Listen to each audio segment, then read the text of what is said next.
Teixeira mostra a participação do senador piauiense Ciro Nogueira na manifestação com o presidente Bolsonaro no dia de ontem pela anistia. Franci. Sonanias, o senador Ciro Nogueira, que foi ministro da Casa Civil de Jair Bolsonaro, e há alguns meses ele havia aberto outro perfil nas redes sociais direcionado especificamente ao estado do Piauí. E até mesmo nas entrevistas, o Ciro Nogueira ele parecia ser em veículos em âmbito nacional e parecia ser outro quando falava para o eleitorado piauiense. Só que durante a manifestação de ontem, em prol da anistia, Ciro Nogueira ele fez essa publicação tanto no perfil dele nacional quanto no perfil do Piauí, unificando de uma vez por todas o discurso, porque se questionava muito o senador Ciro Nogueira essa postura mais amena que ele tinha no estado do Piauí, em tese, para não afastar um eleitorado que vota no presidente Lula e pode votar nele na eleição de 2026, ele que busca a reeleição, mas agora, Ananias, parece que o senador Ciro Nogueira está disposto realmente a abraçar também o discurso do bolsonarismo de vez no estado do Piauí. Olha o print aí, vamos ver. Eu vou ler para você. Põe aqui no telão para mim. Alex, ficou longe, hein?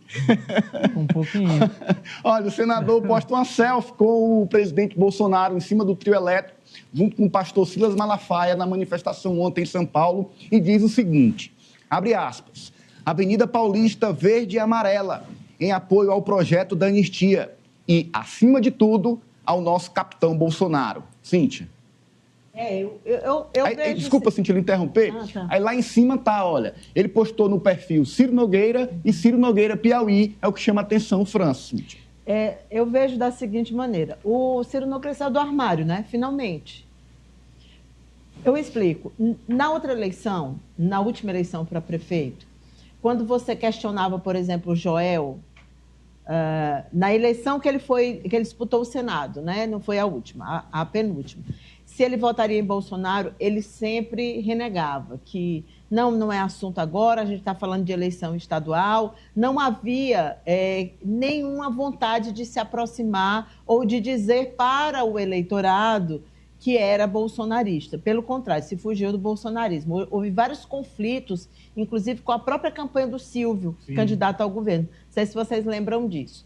Na campanha para a Prefeitura de Teresina, esse assunto foi pouco tratado, foi pouco abordado, né? A campanha não ganhou essa dimensão bolsonarismo-lulismo. Foi diferente da campanha anterior, até porque na época o Lula era candidato, então era tudo diferente.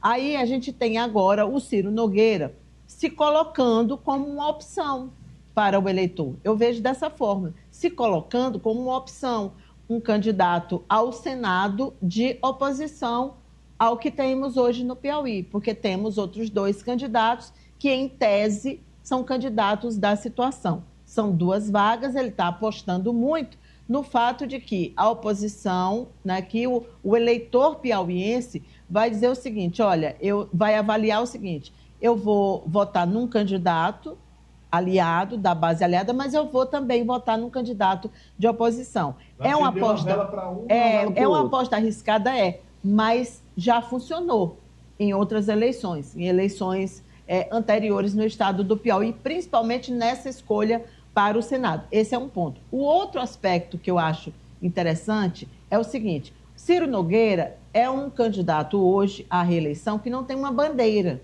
Qual é a bandeira do senador Ciro Nogueira? Ele não era bolsonarista, pelo menos não para o eleitor piauiense, porque no perfil dele ele ignorava o Bolsonaro aqui, só em nível nacional que ele costumava falar.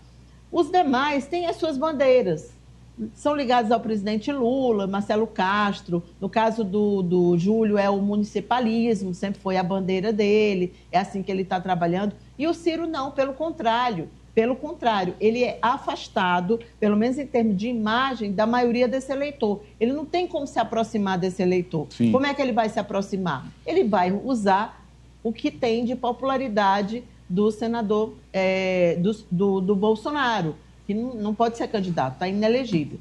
Agora, repito, é uma aposta complicada, porque você vai mostrar daqui a pouco os números da pesquisa do Datafolha, mostrando que a maioria do eleitorado é contra a anistia. A gente vai trazer... Tem um percentual altíssimo que defende penas mais elevadas para os golpistas. Então, assim, ele está apostando alto, mas também está se colocando. Você Sabe por quê? Sim. Está se colocando porque voltou a se falar no nome dele para vice. É verdade, o Francis trouxe essa informação aqui. Isso. Há um trabalho, uma possibilidade. Inclusive, você falou em bandeira, que eu lembro com o Francis que o senador Ciro, por muito, investiu na bandeira de que é o senador que mais traz recursos para o estado do Piauí. Isso mesmo estando na oposição ao presidente Lula. E amanhã, inclusive, tem uma agenda nesse sentido, não é, Francis? Do senador aqui no Piauí. Isso mesmo, Ananias. Inclusive, ele convocou a imprensa e é um trabalho que ele tem feito justamente focado não só em Teresina, mas no interior do estado. Porque nós sabemos da presença que o Júlio César Lima tem no interior do Piauí, com essa bandeira que a Cíntia citou, municipalista. E amanhã o Ciro Nogueira vai anunciar mais recursos de emendas parlamentares aqui para o estado do Piauí, já de olho nesse eleitorado. E, Ananias, o que chama a atenção de todo esse movimento é porque, mesmo com o Ciro adotando agora um tom mais acima contra a gestão do presidente Lula, a gente lembra que tem petistas aqui no Piauí que vêm sinalizando apoio ao Ciro Nogueira. E eu, inclusive, busquei respostas junto ao PT, ao presidente estadual João de Deus, mas ele não respondeu, Ananias, se há a previsão de alguma punição a esses petistas, especialmente aos deputados, até mesmo porque, se a gente for olhar o cenário municipal, lá em José de Freitas, o Pedro Gomes, que contou com o apoio do ex-deputado João de Deus, presidente do PT, é um dos petistas que já sinalizou também apoio a Ciro Nogueira. E só em relação a essa informação do Ciro Nogueira, esse evento acontece amanhã às 10h30 e a entrega, é versado para a entrega de tratores agrícolas para prefeitos, para lá na Codevasf. Representantes. O senador vai entregar tratores para prefeitos no galpão da Codevasf. Na Codevasf... que é presidida por Marcelo dá um nó, né? Dá um nó na cabeça do... Gente, Codevasf é um órgão público federal. Do governo federal. Do governo federal. O governo federal ainda é o presidente Lula, né? Que é o presidente. Para você ver as contradições, 2026. né?